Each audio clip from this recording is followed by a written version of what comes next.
All right, we're back again. Another series. Series 28. We're still in Bereshith, which is Genesis. Chapter 39. We're gonna get right into it.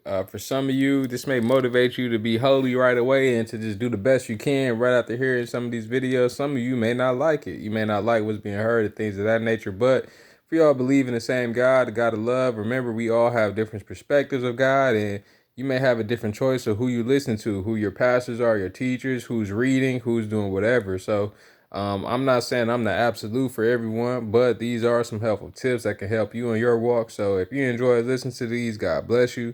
Hope that your life goes well and things of that nature. But you can't please everyone, right? So as we continue on, chapter 39. And after these events, it came to be that his master's wife lifted up her eyes to Joseph and said, "Lie with me."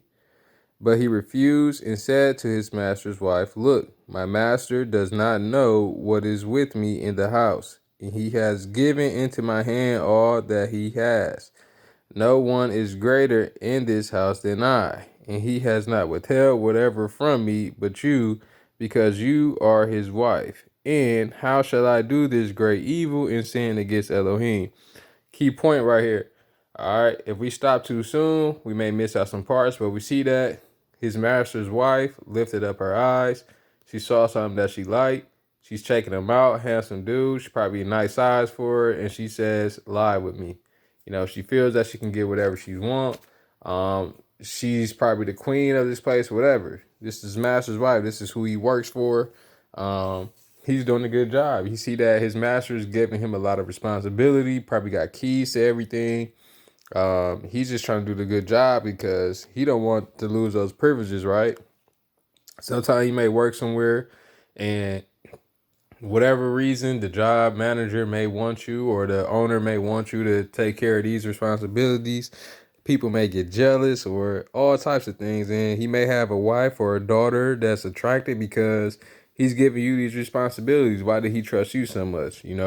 Why does he want you to do these things? You have a good relationship with him and things like that. And again, women like to be around those who look good. So if you have a nice body or you're good looking, you're in shape, or you have just a particular face that just appears attractive to people, people are going to want you around them. They're going to want to look at you. And those women who are aggressive enough, most oftentimes, they're not of the same religion as this. You don't see too many Christian women being that aggressive, telling a guy that they want to sleep with them and things like that. It happens, but you have to be with that certain type of woman. And when you're in a relationship like that, the male is kind of more in a feminine role, because they're not all in control of the situations that happen. They're kind of sitting back, waiting to see, when a woman wants to do something, as opposed to going after it. And that's how it is in these type of relationships. So we see here, she's the aggressor. Lie with me. He refused it. Why? Because she may think that because he has all these responsibilities and all this money, she probably would change things up. If he didn't refuse, she probably would have just gave him some money, helped him out, and just hired a new servant, and they could have kept their relationship, secret, things like that. So that's a lot that can go into this. You want to talk to your pastors and teachers and those you're meeting with, and just conversate about that. All right. And we see he didn't want to sin against God. He said it's a sin and that is evil. So we know here, if it's a married woman that's trying to sleep with you, and things like of that nature, have a relationship that's supposed to be for the husband, is wrong. So if you're involved in that and you're trying to be a Christian or live right, absolutely stop. That's something you want to get away from. It doesn't matter if they're of the same religion or not. It's just wrong, all right?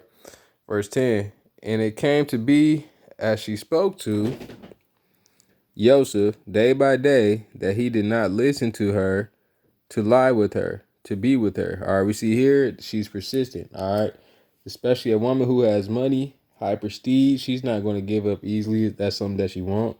How many times has she been turned down in her lifetime?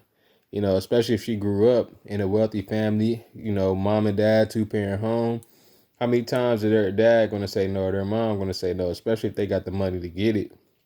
Now, if you look at the opposite end, if you grow up and you're not in a situation with a lot of wealth, you're probably gonna get turned down from like jobs or You may have to say no to certain food items because they cost too much, or restaurants because you can't afford it every night or weekend and things like that. So you may hear no a lot more. Who's going to have a more happier outlook? Who's going to feel more confident in getting things and not have to worry about getting things because they already been told yes. And if you're good looking, that's another thing that's shown here in the Bible. It's going to be a difference in how you treat it in life just because of how you look. All right, how you dress, your appearance. You may be assumed to be something that you're not.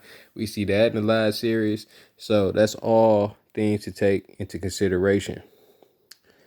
Verse 11, and it came to be on a certain day when Joseph went into the house to do his work, and none of the men of the house was inside, that she caught him by his garment, saying, lie with me. But he left his garment in her hand and fled and ran outside. And it came to be when she saw that he had left his garment in her hand and fled outside, that she called to the men of her house and spoke to them, saying, see, he has brought into us a Hebrew to mock us. He came into me to lie with me, and I cried out with a loud voice. All right, as we stop there, there's a lot that's going on here taking place. But what you want to see here is that he went into the house to do his work. All right, he wasn't going in there to, do anything else. It said to do his work, but none of the men of the house was inside. So what happened here? All right, he probably knew none of the men of the house were inside. He knew that day by day, she was persistently asking to lie with her. Now, sometimes when a guy gets that attention, just like with women, sometimes when y'all get a guy that come up to you day by day, begging you to date you and things like that, it kind of feel good, right? When they just stop doing it, you don't get that no more, that attention. You sometimes go out and seek it. You may go out and talk to that person. You may be curious to see if they found the new girlfriend or if they found the new boyfriend and things like that, because you ain't getting that attention no more. But for him, it may feel good saying no. He probably loved coming in there. She asking him, making him feel good. Like, I must look good to this person. Like certain superstars, when they get that female attention, singers and things like that, rappers, when them females in the crowd and they yelling to them and things, it makes them feel like the king of the world because it's a female giving them attention, right?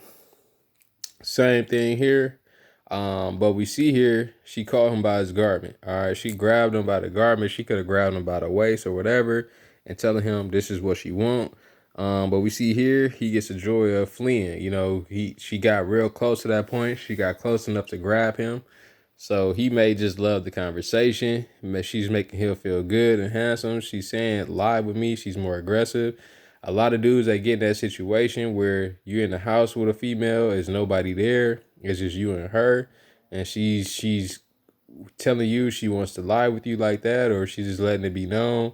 Maybe, her parents go into their room and, shut the door, lock the door, that you can go into another room, a basement or something like that where they won't know. It's situations where you are alone, right? So he knows that there's no man in the house. Maybe he should have waited until somebody did go in there if he knows that she's coming to him every day. But she waiting for a certain day, and she knows that when it's going to be and how it's going to happen and what she has time for. So we see that they're able to plan things out. Some women you can't tell no to. They want to get their way. So this is kind of what's going on here. And then as we see, she said that she called to the man to the house after what happened, and she made up the story. She said that he came in to lie with her, and then while he was lying with her, she cried out in a loud voice. Maybe he was too big for her, or maybe something was just going on. She got scared, whatever, and he fled. She cried out with a loud voice, and she said that, verse 14, and it came to be, when he heard that I lifted my voice and cried out, that he left his garment with me and fled and went outside. So that garment, if you leave anything behind a female house, especially if nothing went on, they may use that to make up a lie against you, to build a case against you, to say anything to their brothers or whoever. If you had a condom and you left it behind, you didn't flush it down the toilet or throw it away, that's one thing. If you left a shirt behind or some underwear or a sock or some keys or your cell phone, anything that you leave behind that you had to get back in contact with them, or just evidence for them to say that something happened, situations and stories can be made up. Like in the previous series, she dressed as a prostitute. He left some things behind, his staff, his cord, and things like that. He sent her a goat to go back to get it. She was nowhere to be found. Now all this situation happens. Same thing. All right, these are the type of situations that happen with women. All right, verse 16. And she kept his garment with her until his master came home. And she spoke to him these same words, saying, the Hebrew servant whom you brought to us came in to me to mock me. So it came to be, as I lifted my voice and cried out, that he left his garment with me and fled outside. And it came to be, when his master heard the words which his wife spoke to him, saying, your servant did to me according to these words, that his displeasure burned. Then Joseph's master took him and put him into the prison, a place where the sovereign prisoners were confined, and he was there in the prison. All right. What do you get from this? All right. How you make up this? All right. So we see here, she kept his garment with her until his master came home. All right. That's key there. She needed some type of evidence to make up a story. All right. She needed some type of foothold, or, she needed some type of knowledge of him, or some type of, additional, you know, resources to have to use in her arsenal. Right. And then when he came home, she told the same story. She kept that same story going to make it sound like the truth. All right. So she told it to them, to her husband, her master, the same thing, or his master, her husband. And what happened? She wanted to get him in trouble. So that's another key. Women enjoy getting those in trouble especially when they don't get their way. All right. So you have to keep that in mind. And then as a female, you have to be able to not want these situations to happen. If he's refusing, or if you're married, why do you want to sleep with someone and you're married, right? Like, just it may be something going on within your marriage. You may want a divorce. Just let your husband know. He may let you sleep with someone on purpose because he just wants to make things good with you. And then also, we're getting put into jail.